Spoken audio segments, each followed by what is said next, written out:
Hey, it's been a while since I've done a video, but I think I have something important to share, something that we all must acknowledge that we can all probably relate to, particularly as young people. This growing impatience with oneself and trying to figure out one's path in a crazy world that makes less and less sense every day. And the more you read, the more opposition you come up against with your ideas and your beliefs, challenging who you are and what you believe in and what you strive for in this world. And this growing impatience and this pressure to figure it out now, to figure out where you want to be and where you're supposed to be. Pressures, mostly financial, economic pressures of how are you going to survive. Taking into consideration a job that you enjoy, that you love, because you're going to be spending 5 days a week doing it. Is it going to make you enough money to survive? And what are the parameters of survival to you? Is it just the basic necessities? Is it above and beyond that? And these are all things that we have to take into consideration when putting a life together. And specifically with growing impatience, for myself personally, I've recognized that I have a lot of patience for my friends, for my family, for strangers, but little for myself. Little patience for me to take the time I need to figure things out. Where I need to be, where I need to go, what is best, what is going to be best for me to develop my skills so I can give back to this world and help shape what is in my mind and what is in my heart and make it exist out there.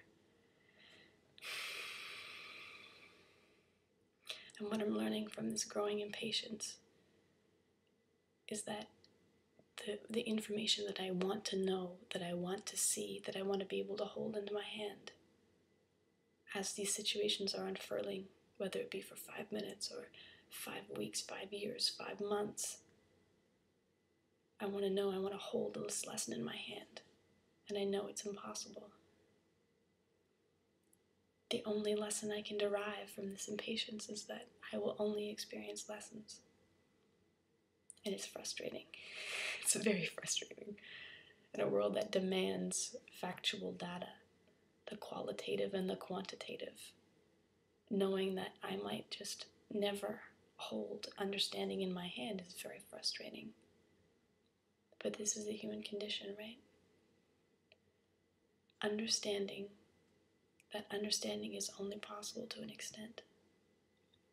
It's kind of a scary thought, but also a very freeing one, because it allows us to play. And play is a very important part of our world. Impatience with oneself, it eats away at time, it eats away at self, it eats away at that child. It forces us into things and forces us to make decisions, to be part of the machine, to get caught up in this dialogue, in this paradigm that you must be a cog in the system. There is no way. It's difficult, it's almost impossible to live an alternative lifestyle en masse. And all of these things, I'm coming into consideration. I'm trying to figure out what route, how do I begin to sketch this picture of my life? How do I begin to put together what I see in my mind and my heart? And the answer I give myself is first put pen to paper and begin to draw and see what takes shape. And only in time, when I have completed that picture, will I see the lesson that unfurls.